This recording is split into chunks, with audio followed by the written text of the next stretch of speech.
નમસ્કાર દર્શક મિત્રો, મિડ ડે ન્યૂઝમાં આપનું સ્વાગત છે। નાણામંત્રી અરુણ જેટલીએ આજે લોકસભામાં વર્ષ 2016-2017નું સામાન્ય અંદાજપત્ર રજૂ કર્યું।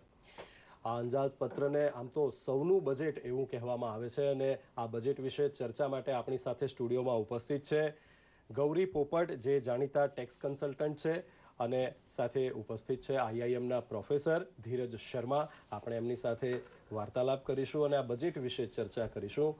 મેડમ, સૌપ્રથમ આપને પૂછવાની એવી ઈચ્છા થાય કે ઓવરઓલ સૌનું બજેટ એવું નામ આપ્યું છે, કેટલા અંશે ખરું ઉતર્યું સૌનું બજેટ? કેટલા અંશે આમ જોવા જઈએ તો રૂરલ માટે એમણે ખાસું એવું પ્લાનિંગ કરેલું છે, એટલે સૌનું બજેટ કહેવામાં, કારણ કે lower straight of the country, જે લોકો ગરીબ છે એ લોકો માટે, ફાર્મર્સ માટે, એ બધું જે એમણે કરવાની કોશિશ કરી છે, સો દેટ આપણો સ્ટેન્ડર્ડ થોડું, એ લોકોનું લિવિંગ સ્ટેન્ડર્ડ થોડું ઊંચું આવે, તો એના માટે પ્રોવિઝન્સ સારા એવા એમણે કર્યા છે। સર, કિસાન જો આ દેશનો મજબૂત હશે તો ઓટોમેટિકલી જે અત્યાર સુધી જે ઘટનાઓ ઘટી છે એ ઘટનાઓ ઘટતી અટકે, અને એવું કહે છે સાહેબ કે 2022 સુધીમાં કિસાનની આવક બમણી થઈ જાય। કેવા પગલાં લીધા, શું લાગે છે? मेरे ख्याल से ये जो बजट है इसमें अगेन जो मैडम ने कहा है उससे मैं एग्री करता हूँ कि रूरल फोकस बहुत ज़्यादा है। अगर आप देखें तो कितनी सारी रूरल स्कीम्स अनाउंस की गई हैं और कितना सारा फोकस ऑन रूरल सेक्टर। 87,000 तकरीबन 87-88,000 करोड़ जो है वो रूरल सेक्टर के लिए एलोकेट किया गया है। और रूरल हाउसेस के लिए गैस सिलेंडर का प्रावधान, 9,000 करोड़ स्वच्छ भारत के लिए प्रावधान, ये सब जो फोकस है प्राइमरीली अगर वो अपना शौचालय बनवाते हैं उसके लिए एग्जाम्पशन, तो ये मेरे ख्याल से ये उम्मीद है कि इंक्लूसिव, अगर मैं ऐसे कहूँ कि बड़ा इंक्लूसिव बजट है।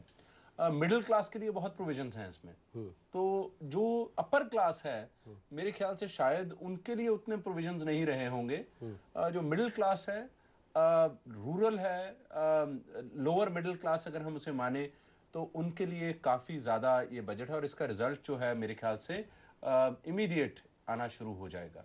મેડમ, આમ તો કૃષિ અને ખેડૂત કલ્યાણ માટે 35,984 કરોડ રૂપિયાની ફાળવણી, પણ જે રીતે ફાળવણી થઈ છે એ ડિસ્ટ્રીબ્યુશન કેટલે અંશે વાજબી જઈ રહ્યું છે? ના, ડિસ્ટ્રીબ્યુશન તો એમણે વ્યાજબી કરવાની કોશિશ ઘણી બધી કરી છે, કે લાઈક ઓર્ગેનિક ફાર્મિંગ કરવી હોય તો એના માટે એમણે અલોટ કર્યા છે પૈસા, પ્લસ એમણે જે કર્યું છે કે ભાઈ ખેતી પ્રધાન જે ઇરિગેશન માટે બી ખાસું એમણે પ્રોવિઝન કરેલું છે, ખાસા કરોડ રૂપિયાનું, 20,000 કરોડ ઓલમોસ્ટ એ પ્રોવિઝન કર્યું છે। એટલે આઈ સપોઝ કે આ બધું ફાર્મર્સને હેલ્પફુલ થવું જોઈએ। ઇનફેક્ટ 28.5 લાખ હેક્ટર જમીનને પ્રધાનમંત્રી કૃષિ સિંચાઈ યોજના હેઠળ લેવાની છે। નાબાર્ડ થ્રુ ઇરિગેશન માટે 20,000 કરોડ રૂપિયા સિંચાઈને વધુ પડતું મહત્વમાં આપવામાં આવ્યું છે। શું લાગે સાહેબ? बिल्कुल, ये बहुत ही इम्पोर्टेंट इन्होंने स्टेप लिया है। मुझे लगता है कि जितना ज़्यादा हमारी लैंड होल्डिंग्स जो हैं देश में, वो अगर आप देखें तो छोटी छोटी होती जा रही है। कोऑपरेटिव फार्मिंग का अब ज़माना है, जैसे मिल्क कोऑपरेटिव्स हैं, मेरे ख्याल से लैंड कोऑपरेटिव्स का अब ज़माना आ गया, ताकि इंटेंसिव एग्रीकल्चर, मैकेनाइज्ड एग्रीकल्चर हो सके। जितना ज़्यादा लैंड आएगा उसमें अगर आप देखें तो इन्होंने काफ़ी ज़्यादा, अगर आप नोटिस करें तो 4 नए डेयरी प्रोग्राम्स नए लॉन्च किए गए हैं। तकरीबन वेरी इंपॉर्टेंट जो आप चीज़ नोटिस करें कि मनरेगा को इन्होंने इग्नोर नहीं किया। तकरीबन 38,000 करोड़ के करीब उसके अंदर मनरेगा में भी पैसा डाला गया है, जिससे कि ओवरऑल जो फार्मर है और ओवरऑल जो रूरल सेक्टर है उसमें कुछ अगर और ज़्यादा कुछ नहीं तो उनका मनोबल तो कम से कम बढ़ जाएगा, और उसका रिजल्ट आने में तो फिर आपको थोड़ा सा टाइम तो लगेगा ही, बट मनोबल तो डेफिनेटली बढ़ जाएगा। सर, डिस्कशन आगे भी चालू रखेंगे। अपनी साथे अमदावादनी गुजरात चेम्बर ऑफ कॉमर्स में अमरा संवाददाता प्रीति उपस्थित है। જોઈએ ત્યાંનો શું માહોલ છે। એને પણ પ્રગતિ કરી રહ્યો છે, એમાં રો મટીરિયલ સસ્તા થવાથી આનો ફાયદો મળશે। ખાસ કરીને કયા ક્ષેત્રના ઉદ્યોગો ગુજરાતમાં અનેક ક્ષેત્રે ખાસ કરીને મોનોપોલી પ્રકારના ઉદ્યોગો છે, કયા ઉદ્યોગો? કેમિકલ અને ફાર્માસ્યુટિકલ જે ગુજરાતનો જે ગઢ ગણાય છે એને ફાયદો મળશે।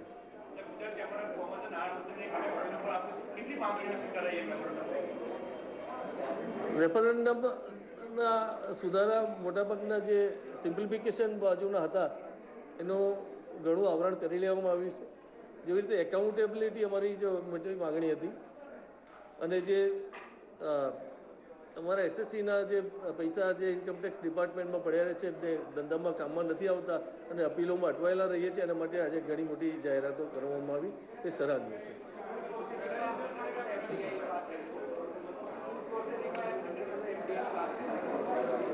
આ જે જગ્યાએ આપણા હયાત ઉદ્યોગો પહોંચી વળતા નથી અને એના લીધે જે આપણે અટકીને ઊભા છીએ એને ફૂડ પ્રોસેસિંગના એફડીઆઈના આવવાથી ફાયદો મળશે અને એના લીધે રોજીરોટી તો આપણા માણસોને જ મળવાની છે.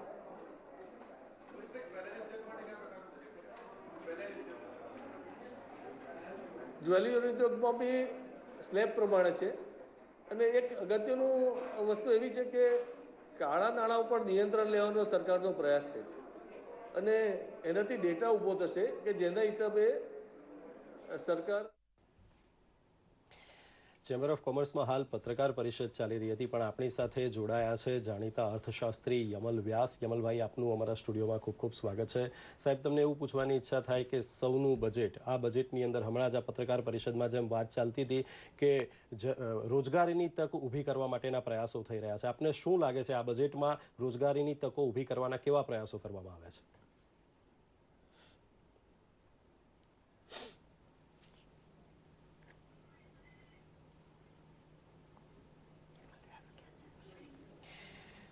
આપણી સાથે પ્રમોદ પોપટ પણ જોડાયા છે, એ પણ કરવેરા નિષ્ણાત છે. સર, હમણાં જ પત્રકાર પરિષદ ચાલતી હતી, એમાં એવું કહેવાયું કે યુવાનો માટે રોજગારીની તકો વધુ ડેવલપ થાય એવા પ્રયાસો આમાં થયા છે. આપને શું લાગી રહ્યું છે આ સૌના બજેટમાં કેટલા પ્રમાણમાં યુવાનો માટે રોજગારી ઉત્પન્ન થાય એવા પ્રયાસો થયા છે?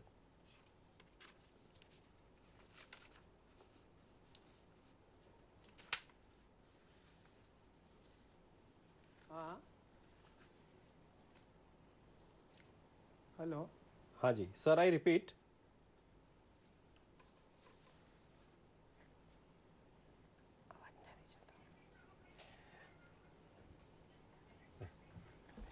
Sir, I repeat once again. હું પૂછું છું કે આજના સૌના બજેટમાં યુવાનો માટે રોજગારીની તકો મળી રહે એવા કેટલા પ્રમાણમાં પ્રયાસો કરવામાં આવ્યા છે? આપને શું લાગી રહ્યું છે? યુવાનોને રોજગારીની તકો મળી રહે એ માટે એક તો શિડ્યુલ કાસ્ટ, શિડ્યુલ ટ્રાઇબનું આખું હબ બનાવવામાં આવ્યું છે અને એમને કોર્પોરેટ જોડે ભાગીદારી કરીને એમને પણ બિઝનેસ કરવાની તક આપવામાં આવી છે અને schedule caste, schedule tribe job સિકર્સને બદલે જોબ પ્રોવાઈડર બનાવવા એવું નાણામંત્રીએ કહ્યું છે. એટલે એમને માટે એક નવી રોજગારીઓ ઊભી થવાની ઘણી બધી શક્યતાઓ છે કે જેથી શિડ્યુલ કાસ્ટ, શિડ્યુલ ટ્રાઇબ અત્યારે જોબ સિકર્સ છે એને બદલે એ લોકો જોબ પ્રોવાઈડ કરશે તો બીજાને પણ જોબ મળશે. સામાજિક સેક્ટરની વાત કરીએ તો બીપીએલ પરિવારોને એલપીજી જોડાણ આપવા માટે 2000 કરોડની ફાળવણી કરવામાં આવી છે. વર્ષ 2016-2017માં જન ઔષધિ યોजना हेठળ પણ 3000 नवा स्टोर्स खोलाशे એવું કહેવાય છે. धीरज सर, आपको क्या लग रहा है, ये कैसा कदम है? मेरे ख्याल से ये बहुत अच्छा कदम है क्योंकि अगर आपको ड्रग्स में सप्लाई चेन को मेंटेन करना है और अगर आपको ड्रग्स को पहुंचाना है तो एजुकेशन, हेल्थ जो है ये बड़े इंपॉर्टेंट सेक्टर है. तो हेल्थ में ये 3000 नए जो स्टोर खुलेंगे इनसे आप ये उम्मीद कर सकते हैं कि जो आम आदमी है, हर आदमी के पास इंटरनेट एक्सेस नहीं है, हर आदमी के पास एक्सेस नहीं है कि वो अस्पताल जाके दवाई ले ले. तो ये छोटे छोटे स्टोर्स जो हैं यहाँ से उनको जेनेरिक मेडिसिन जो कि सस्ते रेट पे उपलब्ध हो जाएगी. इससे कई बीमारियों का, जो आम बीमारियां जो क्रॉनिक डिजीजेस हैं उनकी ट्रीटमेंट, कंटिन्यूड ट्रीटमेंट जिसमें कि दवा बार बार लेना पड़ता है, उसमें काफ़ी सुविधा हो जाएगी. इससे अगर आप उसे अगर डायलिसिस सेंटर्स को अगर जोड़ दें तो ये और भी बड़ा एक कदम हो जाता है. क्योंकि आप देखें कि अपने शहर में भी अगर आप देख लें, गुजरात में देख लें, गुजरात में तो काफ़ी प्रगति है. यहाँ पर तो अभी इंस्टीट्यूट ऑफ किडनी डिजीज़ हैं, तो यहाँ पर आप देखेंगे डायलिसिस कराने के लिए लोग 200 किलोमीटर बस पकड़कर डायलिसिस कराने आते हैं, फिर वापस जाते हैं, दूसरे दिन फिर उनको तीसरे दिन आना पड़ता है क्योंकि हफ्ते में 2 या 3 बार करना पड़ता है. अगर वो डायलिसिस सेंटर्स की उपलब्धि हो जाती है तो पेशेंट्स के लिए बहुत बड़ा एक सुविधा हो जाएगी. रीनल डिजीज तो बढ़ रहा है, टॉक्सिसिटी बढ़ रही है, खाना पान में बढ़ रही है, तो उससे ये बहुत बड़ा एक स्टेप होगा. Medicine and dialysis centre combined देखें, it is a major development. નાણામંત્રીએ આજે લોકસભામાં વર્ષ 2016-2017નું સામાન્ય અંદાજપત્ર રજૂ કર્યું. જોઈએ એક હાઇલાઇટ્સ કે આજની મુખ્ય વિગતો શું શું છે. કહેવાય છે કે ખરાબ આર્થિક વ્યવસ્થા વારસામાં મળી છે એવું નાણામંત્રીએ સૌપ્રથમ જણાવ્યું. વૈશ્વિક મંદી છે છતાં ભારતના વિકાસ દરમાં વૃદ્ધિ નોંધાઈ છે. વર્ષ 2016-2017માં જીડીપી 7.6% અને મોંઘવારી દર 5.4% રાખવાનો પ્રયાસ કરાશે. ખેડૂતોના કલ્યાણ માટે 3 યોજના પ્રધાનમંત્રી પાક વીમા યોજના અને સ્વાસ્થ્ય વીમા યોજના ચાલુ રહેશે એવી પણ જાહેરાત કરાઈ છે. બીપીએલ કુટુંબને ગેસ કનેક્શનમાં સબસિડી આપવાની નવી યોજના શરૂ કરાશે એવી જાહેરાત પણ આજે નાણામંત્રીએ કરી હતી. આધાર કાર્ડ મારફતે સબસિડી પહોંચાડવાનો પણ કાયદો લવાશે. બેન્કિંગ ક્ષેત્રમાં સુધારા કરવામાં આવશે. કૃષિ અને ખેડૂત કલ્યાણ, ગ્રામીણ સામાજિક શિક્ષણ, માળખાગત સુવિધા, નાણાકીય ગવર્નન્સ, ફિસ્કલ ડેફિસિટ સહિત 9 ક્ષેત્રો ઉપર ખાસ જોર આપવામાં આવ્યું છે. અને ખાસ જે મહત્વની વાત છે, કૃષિ અને ખેડૂત કલ્યાણ માટે 35,984 કરોડ રૂપિયાની ફાળવણી કરાઈ છે. 2022 સુધીમાં ખેડૂતોની આવકને બમણી કરવાનું લક્ષ્યાંક રખાયું છે. 28.5 લાખ હેક્ટર જમીનને પ્રધાનમંત્રી કૃષિ સિંચાઈ યોજના હેઠળ લાવવાની નેમ જાહેર કરાઈ છે. નાબાર્ડમાં 20,000 કરોડની પ્રારંભિક નિધિ સાથે સિંચાઈ નિધિ યોજના શરૂ કરવાની છે. મનરેગા હેઠળ 5 લાખ ખેતર, તળાવ તથા કુવાઓનું નિર્માણ કરાશે. સોઇલ હેલ્થ કાર્ડ યોજના હેઠળ 10 કરોડ ખેડૂતોને સામેલ કરાશે. સિંચાઈ યોજનાઓ માટે 17,000 કરોડની ફાળવણી. અને એથી પણ એક મહત્વની વાત છે કે ઈ બજાર વ્યવસ્થા માટે ઇન્ટિગ્રેટેડ એગ્રીકલ્ચર ડિસ્ટ્રીબ્યુશન ઈ પ્લેટફોર્મ તૈયાર કરાશે. મેડમ, છેલ્લો મુદ્દો જે છે કે ઈ બજાર વ્યવસ્થા, ખેડૂતોએ પાક ઉત્પાદન સારું કર્યું, સિંચાઈની વ્યવસ્થા મળી, પણ એમને પોષણક્ષમ ભાવ મળવા જોઈએ. એ માટેનું જે આ ઈ બજાર ઊભું કરવાની એક જે દરખાસ્ત છે એને આપ કઈ રીતે મૂલવી રહ્યા છો? એ ખરેખર સારું થશે, કારણ કે જે ખેડૂતોને આપણે ફ્રેન્કલી જોવા જઈએ તો અત્યાર સુધી એ લોકોને જે ભાવ મળતા નથી, જે બજારમાં આપણે વસ્તુ ખરીદીએ છીએ એના કરતાં સપોઝ કે 1/4 ભાવ જ એ લોકોને મળે છે. તે વચેટિયાઓ એમાં એડ થતું જાય they are being paid very less. તો અગર જો ઈ કોમર્સનો ઈ પ્લેટફોર્મ ઊભું થશે તો મારા ખ્યાલથી કે ફાર્મર્સને ખાસો એવો ફાયદો થવો જોઈએ, જેનાથી એ લોકો પોતાની પ્રોડક્ટ વેચી શકે. અને એમાં તો એવું છે કે એ લોકો પોતાની પ્રોડક્ટનું સેમ્પલ બી મૂકી શકે તો they can get the price accordingly. Pramod sir, તમારી સાથે વાત કરવી છે. આમ જોવા જાઓ તો સામાન્ય માણસ, કોમન મેનને ટેક્સ અંગેના પ્રશ્નો એ સીધા એને અડતા હોય છે અને આ બજેટની અંદર આ પ્રશ્નોને કેવી રીતે મૂલવવામાં આવે છે, આપ શું કહો છો? જ્યાં સુધી આવકવેરાનો કાયદો છે ત્યાં સુધી નાણામંત્રીએ આવકવેરાના કર માળખામાં કોઈ પણ જાતનો ફેરફાર કર્યો નથી. પરંતુ નાના કરદાતાઓને એમણે ધ્યાનમાં લીધા છે અને 5 લાખથી ઓછી કરપાત્ર આવક જે કરદાતાઓ ધરાવે છે એમને અગાઉ 2,000 રૂપિયાનું ટેક્સ રિબેટ મળતું હતું, તે વધારીને 5,000 રૂપિયાનું ટેક્સ રિબેટ કરવામાં આવ્યું છે. અને આથી નાના કરદાતાને 5 લાખથી ઓછી કરપાત્ર આવક ધરાવતા કરદાતાને 3,000 રૂપિયાનો ફાયદો કરી આપ્યો છે. 5 લાખ ઉપરની આવક ધરાવતા કરદાતાઓને કોઈ પણ ફાયદો કરી આપવામાં આવેલો નથી. પરંતુ જે પગારદાર કર્મચારીઓ છે અને જેઓ પોતાનું ઘરનું મકાન નથી ધરાવતા અને ભાડાના મકાનમાં રહીને નોકરી કરે છે અથવા ધંધો વ્યવસાય કરે છે, એવા કરદાતાઓને હાઉસિંગ જે એ લોકો હાઉસિંગ માટે જે ભાડું ખર્ચે છે એ ભાડાની એમની જે કરમુક્તિ મળતી હતી, અગાઉ 24,000 રૂપિયા મળતા હતા. ભાડું ચૂકવે ભલે 60,000, પણ એમને બાદ 24,000 મળતા હતા. તે મર્યાદા 80GG કલમ હેઠળ 24,000ની મર્યાદા વધારીને 60,000 કરવામાં આવી છે. આથી નાના કરદાતાઓ કે જેઓ પોતાના ઘરમાં નથી રહેતા અને નોકરી વ્યવસાય કરે છે એ લોકોને આ 60,000નો લાભ મળી શકશે. 10 લાખ સુધીના કર વિવાદમાં કોઈ દંડ નથી. 35 લાખની હોમ લોન ઉપર 50,000 સુધીની છૂટ છે અને કર સુધારા ઉપર જસ્ટિસ ઈશ્વર સમિતિની ભલામણો મંજૂર કરવામાં આવી છે. ધીરજ સર, શું કહેવું છે આપનું?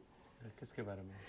35 લાખની હોમ લોન ઉપર 50,000ની છૂટ છે અને 10 લાખ સુધીના કર વિવાદમાં દંડ નથી. આ એક आत्यंतिक पगलू से केवी रीतनु आप एने मूलवो छो? मेरे ख्याल से कि देखिए, जो अगर आपने नोटिस किया हो तो रियल एस्टेट सेक्टर जो है वो पिछले कुछ सालों में उसमें स्लो डाउन है. तो उसको आप कैसे ग्रोथ आप लेके आएंगे? अगर लोग प्रॉपर्टी खरीदेंगे नहीं तो ग्रोथ कैसे आएगी? तो उसके दो ही तरीके हैं, या तो आप ब्याज दर कम करें या उनको एग्जाम्पशंस बढ़ाएं। तो इन्होंने उसमें ब्याज दर भी कुछ सिलेक्ट घरों में, जो छोटे घर हैं उनमें कम कर दिया है, और जो एग्जाम्पशन है, जैसे कि आपने बताया कि एग्जाम्पशन बढ़ा दिया है, ये एक प्रोत्साहन देना है कि एक बायर को कि आप घर खरीदें, जिससे कि रियल एस्टेट में कुछ मूवमेंट आए। अगर आप गुजरात में ही देख लें, अगर आप अहमदाबाद में देखें, तो रियल एस्टेट अगर आप किसी आम आदमी से जाके पूछेंगे बिक रहा है नहीं बिक रहा, तो वो आदमी आपको बताएगा कि थोड़ा स्लो है, नहीं बिक रहा, और कीमत उतनी नहीं बढ़ रही जितनी बढ़नी चाहिए। तो मेरे ख्याल से इससे काफ़ी ज़्यादा एक असर पड़ना चाहिए, जिससे कि लोग जो घर लेना चाहते हैं, फर्स्ट टाइम बायर्स के लिए, जो पहली बार घर खरीदना चाहते हैं, उनके लिए एग्जाम्पशंस हैं। तो मेरे ख्याल से ये काफ़ी एक मोटिवेशन है बायर के लिए कि वो जाकर घर खरीदें, और जिससे कि ये वो लाभ उठा पाएंगे जो कि इमीडिएट लाभ उनको अवेलेबल है। મેડમ, મોંઘવારીને કાબૂમાં રાખવા માટે લગભગ 900 કરોડનું ભંડોળ કઠોળના ભાવ નિયંત્રિત રહે એના માટે એક સ્થાયી ભંડોળ રાખવામાં આવ્યું છે. આ કદમને આપ કેવી રીતે મૂલવો છો? ના, એને હું સારી રીતે મૂલવીશ કે ભાઈ એ ભંડોળ જે એમણે રાખ્યું છે એ ખરેખર વેલકમ સ્ટેપ છે એના માટે. કારણ કે અત્યારે તમે કઠોળના ભાવ જો તો એનો કોઈ કંટ્રોલ જ નથી. તો સામાન્ય માણસ શું ખાઈ શકે, સામાન્ય માણસ લઈ શું શકે? અને પ્લસ આપણે જે પહેલાં ચર્ચા કરી કે ભાઈ ખેડૂતોને ભાવ નથી મળતો, તો આ એક વેલકમ સ્ટેપ છે એ દ્રષ્ટિએ જોવા જઈએ તો.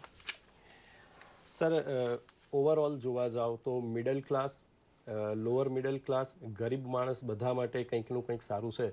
ઉચ્ચ મધ્યમ વર્ગ માટે અને જે રઈશ વર્ગ છે એમના માટે કંઈ સારી બાબતો લાગે છે આમાં?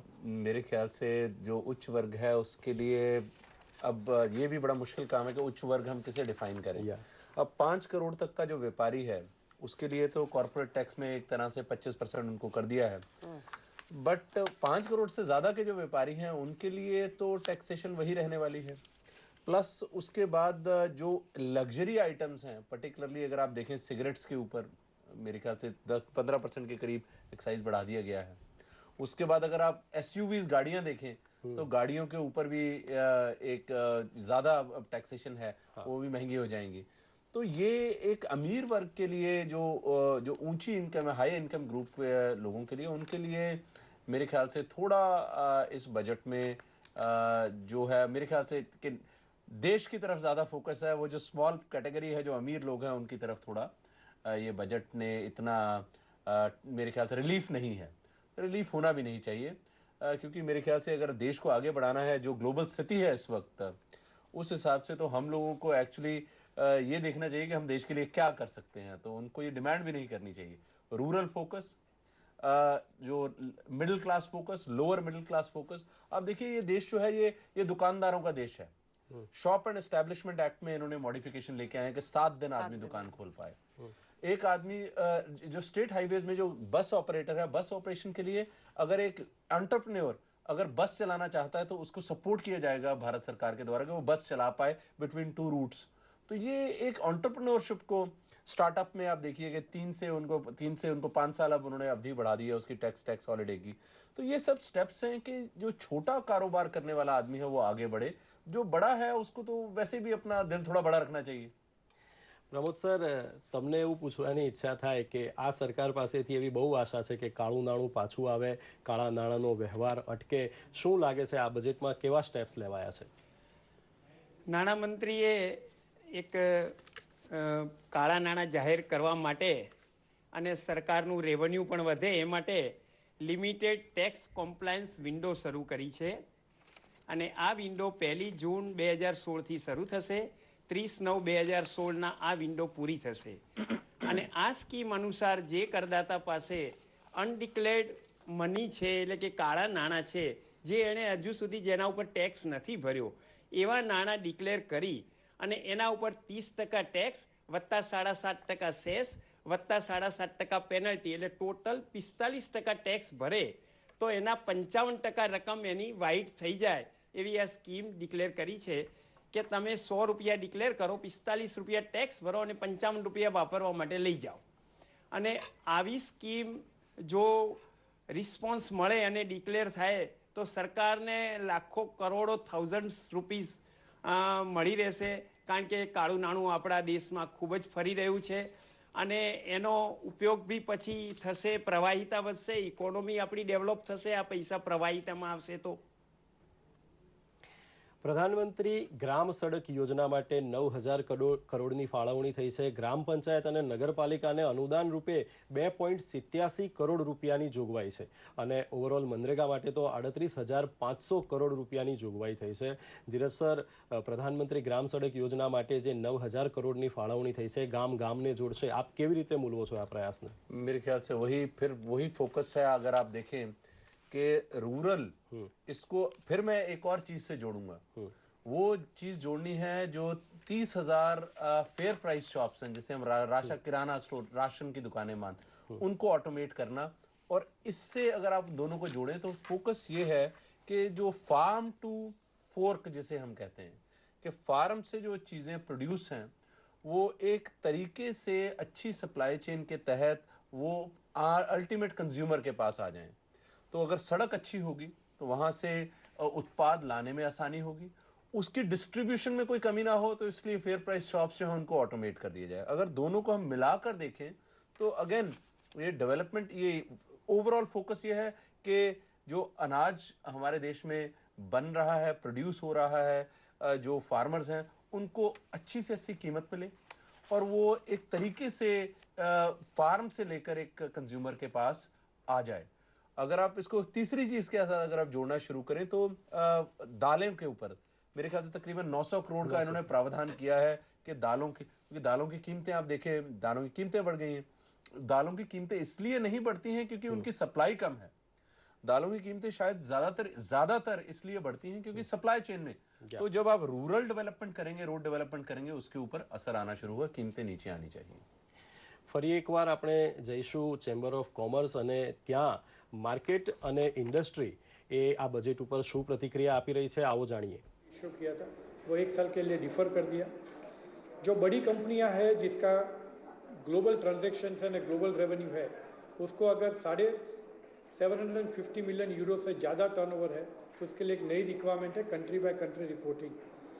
सिमिलरली जो पेटेंट्स है वो अगर मैं दुनिया में एक्सप्लोइट करता हूँ और उसमें से मेरी को इनकम मिलती है और वो इंडिया में रजिस्टर्ड है, then the rate of tax will be only 10%.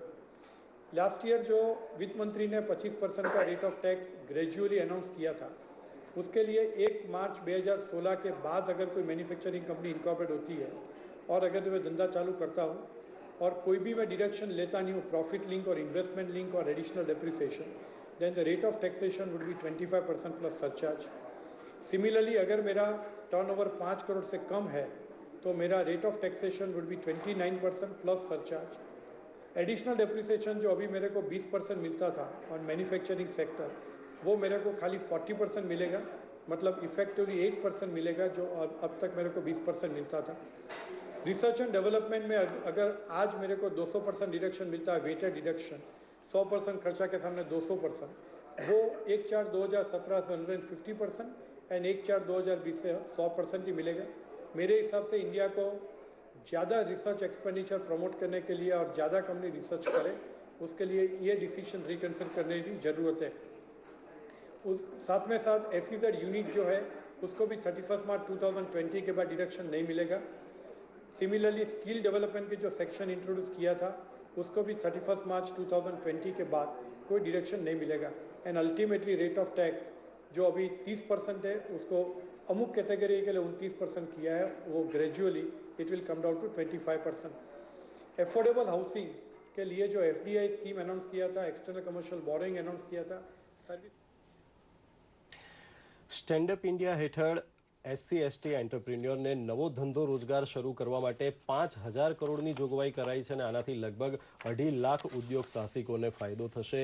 Madam, ease of doing business એ આ સરકારનો મંત્ર રહ્યો છે. આ પગલું ઇઝ ઓફ ડુઈંગ બિઝનેસ માટે કેટલું કારગત રહેશે? હોપફુલી સારું રહેશે એવું મારો વિચાર એવો, મતલબ જે થિંકિંગ છે એ પ્રમાણે ઇફ બધું જો રાઈટ ડાયરેક્શનમાં જાય ને બધું બરાબર રીતે કરવામાં આવે તો આઈ થિંક ઇઝ ઓફ એ થઈ જ જશે.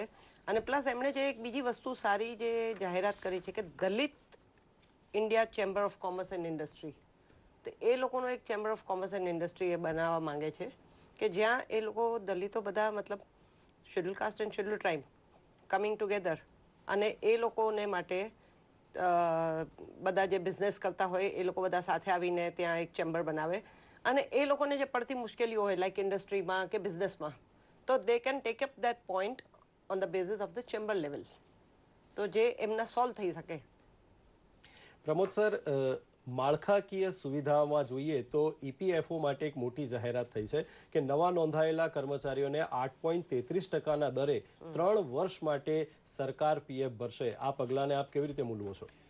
આ પગલું આવકારદાયક છે કારણ કે નાના જે કર્મચારીઓ જે શરૂઆતમાં સર્વિસમાં જોડાય છે એમની સોશિયલ સિક્યોરિટી માટે જે સરકારે આ પગલું 8.33% ઈપીએફમાં સરકાર તરફથી જોડવાનું જે પગલું લીધું છે એથી એમની સોશિયલ સિક્યોરિટી વધશે અને નવા કર્મચારીઓ કામ કરવા માટે સરકારી ખાતાઓમાં જોડાશે પણ ખરા.